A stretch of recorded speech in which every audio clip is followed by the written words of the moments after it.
Hey guys, welcome to the channel. I'm Don. This is Rockin' the Country, wherever that country music may be produced. And country music, as with music generally, is all over the world. And this is coming to us from Australia, courtesy of a gift from Harry Workmon, who himself is in Arkansas in the States. So we got Arkansas in the States. Joy McKean, Australia's queen of country music. And Harry Workmon is the United States #1 Slim Dusty fan. Slim Dusty was basically like the sense I have is he's basically like the George Jones of Australian country. And I've done a number of his songs, and you can see how loved he is and in tune with what's going on with current events and stuff. I mean, he's since passed, but when he was making the music. And Joy was Slim's wife. So she herself has won a bunch of things, and this is an interview conducted when the documentary movie Slim and I was released. And Joy, and this is Harry wrote this to me, Joy was the wife of Slim Dusty, but also a prolific songwriter as well as singer. In 1973, she was awarded the first ever Golden Guitar Award, which is similar to a CMA award. She also received the OAM Order of Australia in 1991 and was introduced into the Australian Roll of Renown in 1983. Similar to Kitty Wells in the USA, she was known as the Queen of Country Music in Australia. So let's see what we've got here. Harry, thank you for the gift and the request. Here we go. Let's welcome out singer, songwriter, Joy McKean. Big hand to Joy McKean. Well, I've walked a mile or two in my lifetime. Joy, it is such a delight to catch up with you today. It has been too long since we last saw each other, but we've seen each other in some amazing adventures across the years at Tamworth Country Music Festivals and concerts, and the memories are some of my most treasured from my career. So thank you. Thank you is the first thing I'll say. Thank you indeed, Angela.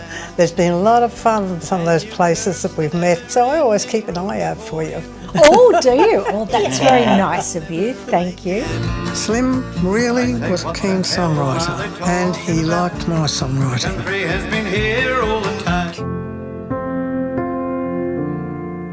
Let's go back to the beginning for you. The first thing that I think is important to talk about is that you had polio when you were 4. What impact, in retrospect, did that have on your life? That really made life very different for me, because from the age of 5, I suppose I was mainly away from my family for nearly 3 years. School holidays, I got a chance to see my parents, mainly because they were country school teachers. I was 8 when the Kenny Clinic, where I was being treated, said they couldn't do any more for me. Mum and Dad applied to come back to Sydney, so I was back with the family again then. We went to a little place called Yandera in the Southern Highlands. Mum and Dad had to make the decision of whether they cosseted me so that I wouldn't jolly well break that leg, which might not mend properly, or whether I was watched the best they could but let me go. And they decided they'd let me go. I was encouraged to do everything that I could. They didn't want me to grow up thinking I had to sit in a corner, being an invalid or anything like that. They knew I could do things, and they encouraged me to do that. They were wonderful. Do you think being around adults, often being alone, was maybe one of the sparks of your ability to tell such a great story? Yes, I was encouraged to read. I found that I could study well and learn quickly, and then as I grew to be, like only 9 and 10, the music came along. You've been fooling around on me right from the start. Tell me, how did this bloke Slim come into your life? And did you like him at first, or did he have to win you over a bit? Well, Slim didn't know anything about our background. He knew darn well we had the show, he used to listen to it. I think he thought I was just a stuck-up city piece, that sort of thing, so he'd keep his head down. And I thought, well, he had tickets on himself. He was a bit up himself. And I wasn't sure, neither one of us was terribly impressed with the other one at the time, but that was first.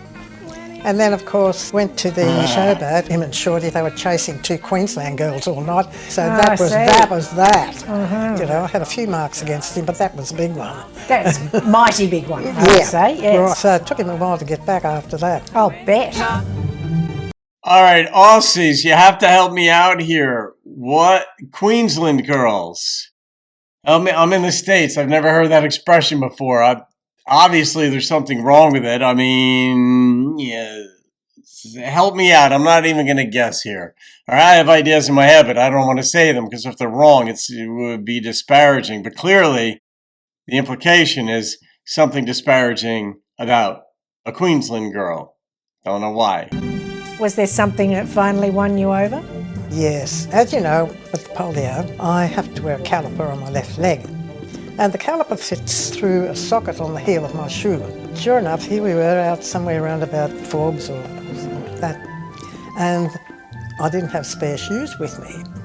In those days, I mostly only had the one pair because they had to be specially made. And of course, I couldn't walk. It broke through the heel, and I was in a nice old state. And it was Slim that said to Timmy, park the car, you know, and Slim said to me, give me your shoe. So actually, he took my shoe off. He walked around till he found a shoemaker. He got it fixed. And then he came back and he just knelt down on the curb there and very carefully, very gently put the shoe on. Yet he never made any reference to it. So far as he was concerned, he didn't upset my sense of independence. And that was when I decided that there was a great facade to Slim that I really needed to find out more about. It's a long straight road and the engine is deep. Lights on the Hill, of course, we have to talk about. When you wrote that song, did you know immediately this was something special? Well, there weren't many of that type of songs around. Someone said to me once, oh, you must have known there was a trucking music scene when you wrote it. I said, well, didn't. I had no idea. I mean, we would be out on the road and cars didn't have radios like everybody has a radio now. Those days you sort of didn't have in your cars. Find a little bread for his mouth and a home for a girl as sweet as my honey can be. Colleen Trenworth, the fiddle player from the Hamilton Bluegrass Band, was there.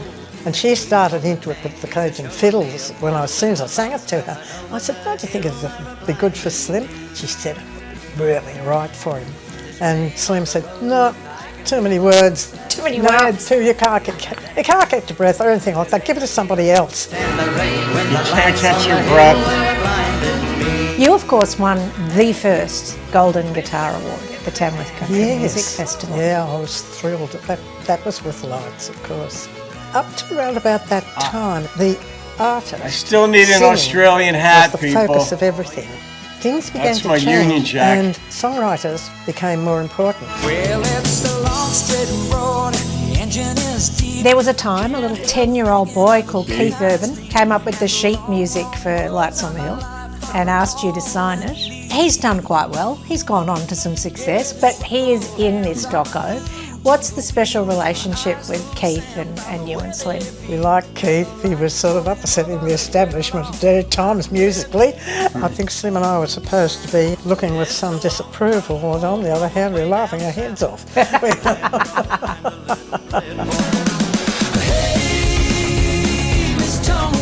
He is one person who I say was very much like Slim. Totally driven by his music, totally determined. There was one channel. He still is a very, very nice fellow and he's a good friend. Slim and Joy were definitely trailblazers and they set a precedent. They were fearless, absolutely fearless. And we've got some other beautiful people in the doco. yeah. You've got Paul Kelly, you've got Casey Yeah. Chambers, Troy Cassar-Daley. Oh, I couldn't believe that there are so many people who were so happy to take part in it. And they've said some very wonderful things. Did you have to pay them much? I'm joking. Serves me right if I have to, Angela.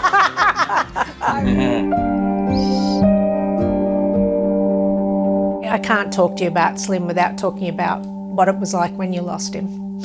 You'd been so close for so long. On the road, your beautiful family. You were two halves of one whole almost. How did you get through it? I couldn't even write. I couldn't do anything for a long time. First, I threw myself into work because Slim knew I had this other book just about finished. He knew that the whole publicity thing was done, so I just worked as hard as I could. And it's taken years. I'm lucky. I've got a wonderful, wonderful family. You do. A whole lot of them. Grandkids, Yep. grandchildren. Whole box of dice, you've got a lot of them. Oh, you find yourself saying, oh, must tell Slim that. You know, we talk about him, we laugh about him, you know, things he used to do. Everyone in the family, I suppose, has got some little story they want to tell about Slim. Pa or Dad, you know. Yeah. It gradually has become easier over time, but there are sometimes when you talk about everything, of course, it brings it back very vividly because he was such a strong presence in our family. See him on stage, you'd have no idea. Yeah. Oh yes, the grandchildren loved him. Where does the wind go after the storm? Well, it's exciting that this doco is about to hit the big screen. And there's even a soundtrack. And it's got a new song on there. Has it? Yes, it's a song I wrote 2 years after Slim died, and then I put the cassette away for 15 years. I wrote the original song. Yep. The song's called I Don't Believe You.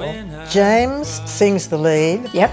Flora is singing and playing button accordion. And then Cute name. comes into the last verse. So there you are. You've got 3 generations involved with this, Angela. That is wonderful. See, so you can't tell me I'm not a lucky lady. Oh, you are a lucky lady, and we're all lucky to be able to see your life celebrated on the screen like this. Thank you so much for chatting to me today. Thank you, Angela.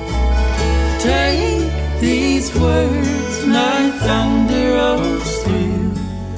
I don't believe you.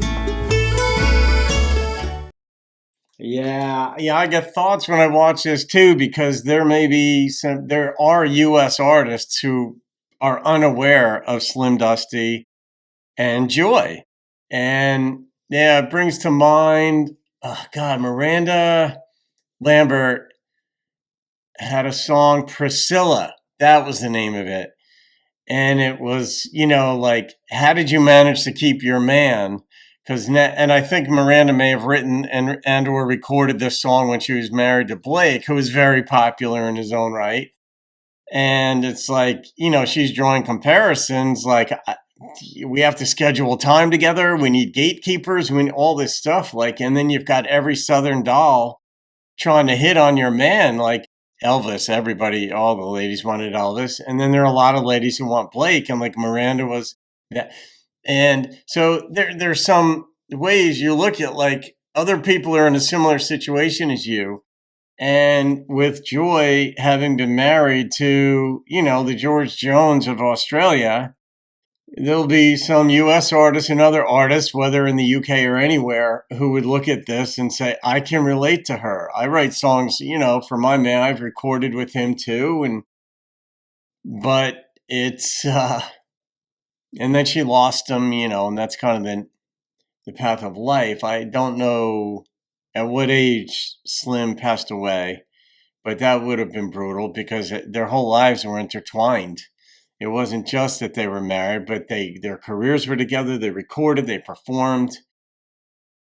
But I love learning this stuff, and it's irrespective of national borders, boundaries, and all that stuff. This is a human story.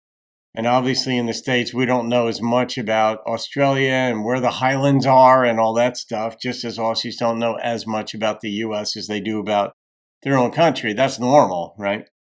But I'm so thankful to get to know the stuff, hear the stories, and every analysis I do or assessment, I pick up a little bit of something that becomes part of me.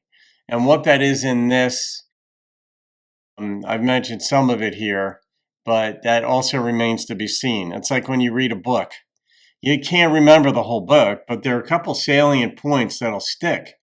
And so that's it with something like an interview like this, where you just sort of through osmosis, or you imbibe a few things that will stick, and maybe call them into requisition later, or maybe not. But maybe it just causes you to be a little bit more sensitive to the notion there being other phenomenal artists out there in the world that are not from the country in which you reside. So, Harry, thank you for that, my friend. That was a wonderful education. And I don't know how the movie did. I hope it did well for them. I imagine it did. So, all right, guys, have a wonderful day. You can thank Harry Workmon in Arkansas for that one. I'll see you on another video, and keep rocking the country. And they decided they'd let me go. I was encouraged to do everything that I could. They didn't want me to grow up thinking I had to sit in the corner, being an invalid or anything like that.